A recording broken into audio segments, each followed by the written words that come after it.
So hi Top Recruiter readers, we're going to be coming to you today with a great webinar on how to basically run graduate campaigns. I've been involved in graduate recruitment awards. I'm reviewing lots of corporate submissions for the last couple of years. There's 4 things I've identified that work really well to attract graduates and make a great graduate campaign. So here's our lesson for you guys here at Top Recruiter. Hope you enjoy. We're talking about essential ingredients of a grad campaign. 4 simple things that I've seen consistently in smart corporate grad campaigns that always pop up. And if you start getting these things right, you can get the benefit of massive budgets in large grad campaigns you can run in any size of an organization. So let's take you through them. So the first thing is that the smart companies I've always looked at do their research and look at the data first. So smart companies are trying to figure out what, I guess to use the analogy of this cartoon, they're pricing themselves to the right market and they're looking at the right market. So they're understanding, first of all, who are we targeting? What are they interested in? What networks are they on as well? So this research and data comes in many forms. So first of all, when you go into a grad campaign, you got to understand what your funnel problem is. What I mean by this is that in recruiting, you typically have a funnel. So Nicola's going to go mad for me moving my hands all over the screen now, but your funnel might look like this, or it might look like this. So do you have too few candidates at the top? So you're looking to expand your funnel, or is your funnel too straight in that you want to basically focus on the problem and get that tighter so that you have a higher quality? So it's a quantity-quality issue. If you have a quantity problem, you will come up with a different strategy than if you have a quality problem. So if you have a strong graduate brand, you'll probably focus on quality. How do I get rid of the applicants that are never going to get a job with us? How do I try and discourage them from applying?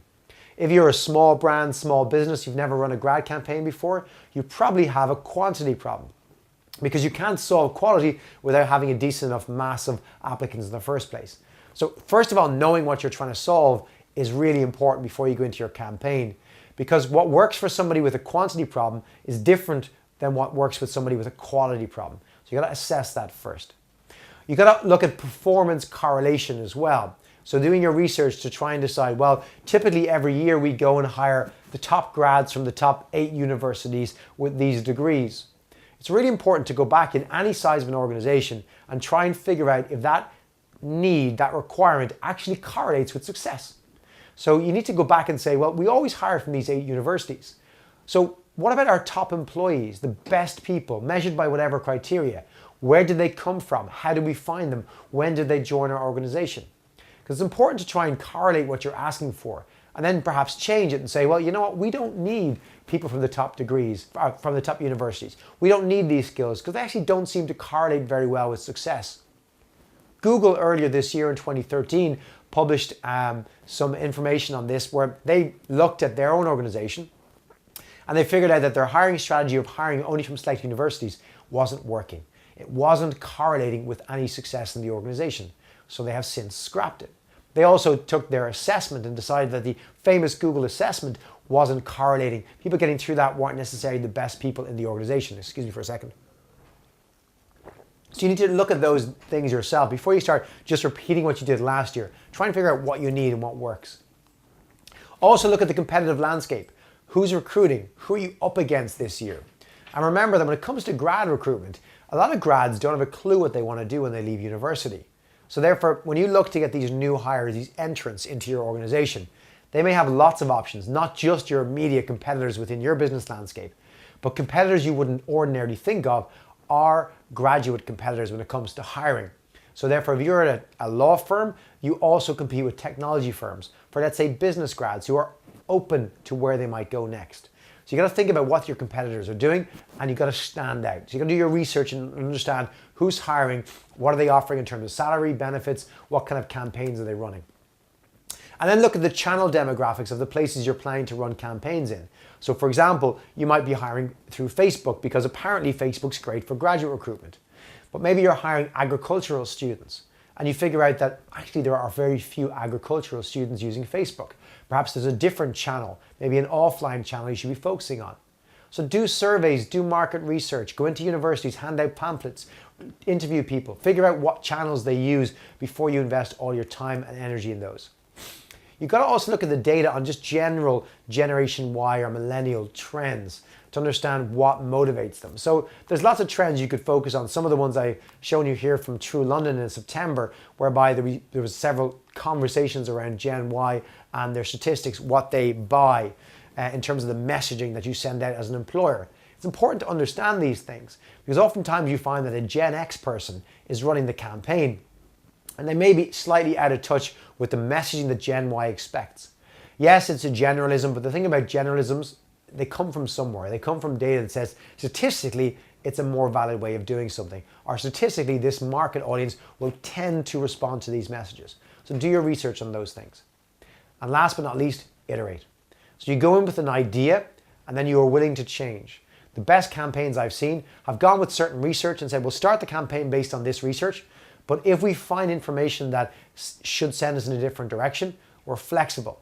We won't pig-headedly stick with one campaign for 9 months, even knowing it's not working out just because it was the decision that was made.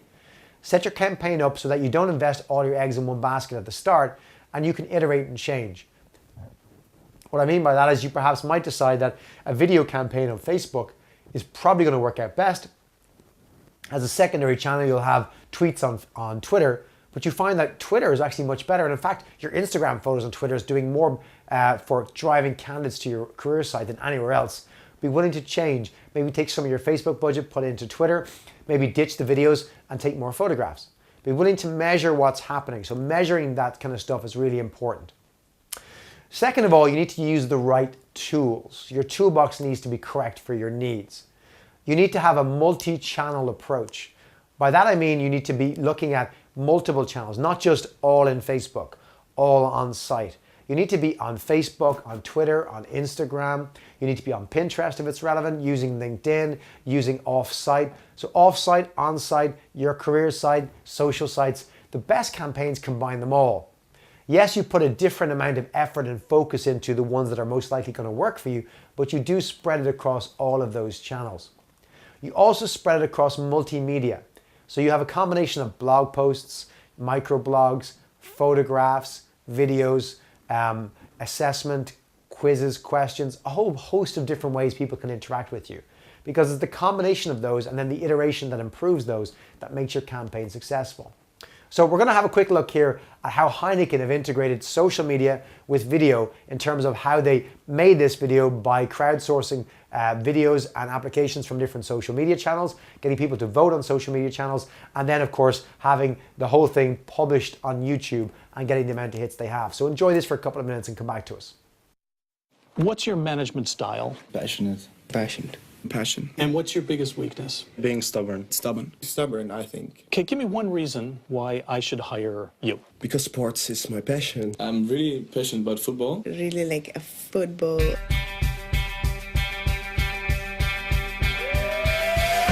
When you are looking for a job for an interview, teeth are brushed. If you look good, you feel good.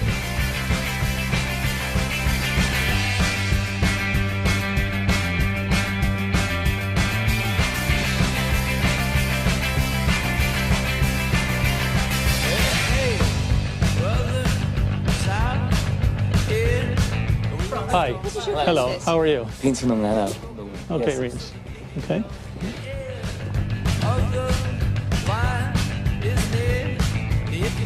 And so you liked it when we were walking hand in hand? It made me feel comfortable, yes. Oh, interesting. We'll see what happens. Yeah, well, thank you very much for your time, I suppose. Okay. Thank you very much. Yeah. All right. Okay. Thank you. Okay, Mr. bye. Russell, have a very nice weekend. Thank you. So, are you sure? I'm fine. I'll get a little water in a second.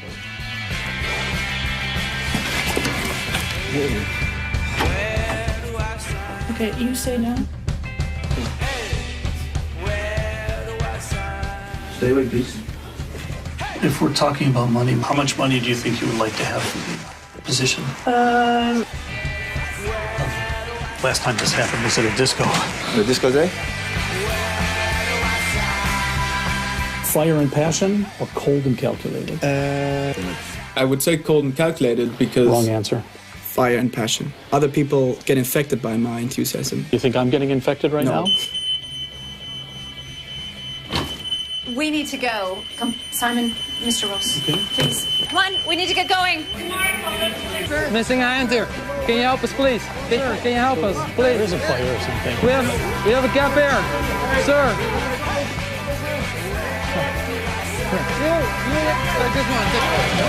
Hold your weight back. Okay, he's okay. Okay.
Okay, so we don't all have the budgets that Heineken have to put into a video like that, but you get the idea in terms of how they've gone with something smart like that, where it's having a bit of fun with the users and the campaign while still being serious and driving lots of applicants, right? So think about how you can do that on a shoestring budget as well.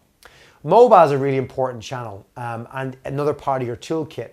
And thinking about mobile isn't just looking at an experience from a small screen point of view.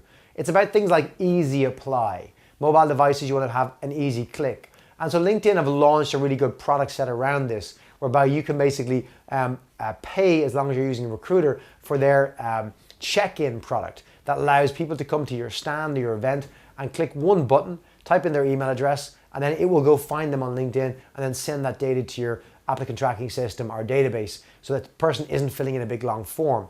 And it can be optimized with your branding, your logo, your colors, all of those things. It's a really smart way to perhaps leverage the people who visit your stand at a campus event, for example, or in a talk you're giving. Maybe people when they walk in quickly add their email address and sign up that way, and it all gets captured in your database system. So things like this are quite smart and worth looking at in terms of mobile application easy apply. Also look at gamified assessment, so how you can assess somebody if perhaps quality is the problem and put off people who aren't going to pass the mark. If you want to have a look at some great examples, go to maximin.com/gamification. Maximin are an agency who pull together lots of great gamified campaigns on behalf of lots of global clients for recruiting.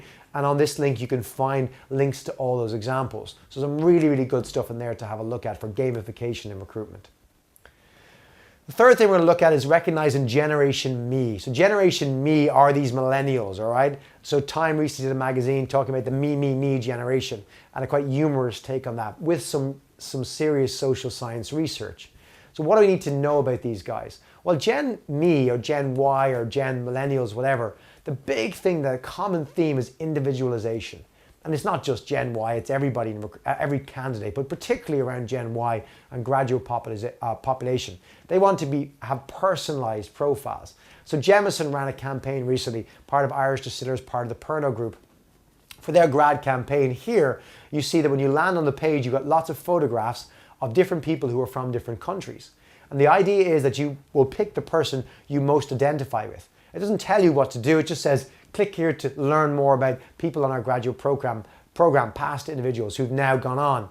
And the idea is that if you're in Poland, you'll probably click on the Polish person. If you're in Ireland, probably the Irish person. France, the French person, because they're the closest to you. And that's what individualization is all about.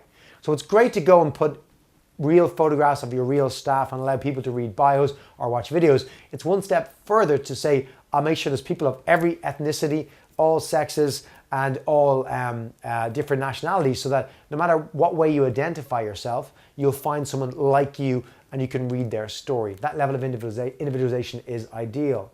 Other ideas here from graduate sites like KPMG have run, where you're showing the staff profiles with their names, and then a big empty one for you, where you're putting on your hiring page is literally, there's a blank spot for you, or leaving an empty desk with the person's name on it or question mark.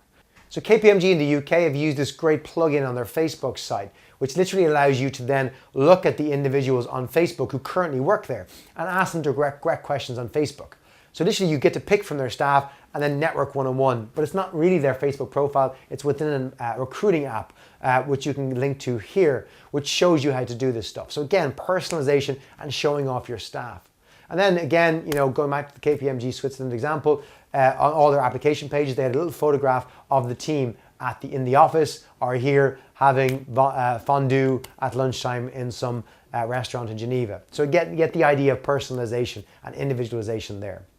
So it's also about showing people like you and replying personally. So people like you is the concept there we saw with Jemison.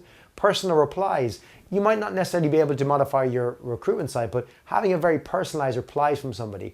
KPMG here put an example up in Switzerland whereby they actually had photographs of people talking you through the process with their names beside them, which just makes it a little bit more personal than the typically depersonalized approach on most recruiter sites. But just personal email replies to the application is a good start. And then in the language you're using, focusing on you, your, yours. For ElaineWary.com, eWary.com's blog, talking about what works in messaging Java engineers or Ruby engineers in San Francisco, applies here. The psychology of the language shouldn't be about I, we, it should be about you, your, yours. So in the language of your communication with graduates, always focus on your career. You could do this. When you join us, you could do this. We think your background in this could be very appropriate for you doing this with us. So changing the language to you, your, yours in all your messaging, especially your emails, is really important. So last but not least, it's really important to understand that your target audience are not necessarily your target hires. So again, most people focus all those efforts on this pinpointed type of person we want to hire. Whereas it's really important to remember the rules of the nightclub queue. So nightclubs, I had this last week in the city. I was going to a bar and we were looking for somewhere after a big event we did, actually coming from an event from my university, kind of alumni. And you go to the bar that has the queue, all right? This is just simple herding, following the crowd, all right? You try and follow the crowd. We all do this in life. We certainly do it in university very much. We flock behind people in the queue because it must be good. We follow people that are influencers. You're looking to attract influencers on campus. It's a wider group than just the people who do or have the degrees or background you're looking for. The key is if you attract the most influential people in a university or within a certain course, people follow what they do. Okay, so you're trying to recruit ambassadors who aren't necessarily going to be your future staff members. These are people who just think you're a good company, say good things about you, who turn up at your stand. That then drives awareness within the rest of the student population. So what you can do is you can go onto Facebook, look at people using Open Graph, and you can basically figure out who has the most friends who's currently studying a certain course in that university. That's the one person you pick up the phone to and say, we want you to come down and meet our managing director at our graduate recruitment day. We'd love to talk to you. Now you might be thinking, I'll never hire that guy. Do you see his photos on Facebook? No way. But the point is, he thinks you're a company worth talking about. And he's proud that he's been invited and he tells others. And the crowd come. I've often wondered why not at a graduate recruitment fair on campus, why not have a little rope whereby literally you have a separate queue for people who are invited to come to the stand to people who have to queue. Queues work, right? It creates some sort of awareness and interest in, well, this is interesting. Why is everyone queuing? Abercrombie do this, Hollister do this when they open a new shop where they have queues outside to get in the door, even though it's not full. So remember that concept. It's not just the people you want to hire looking to try and influence. It's the wider group. So hopefully that's helped you get an understanding of the 4 ingredients of a successful recruitment campaign for graduates.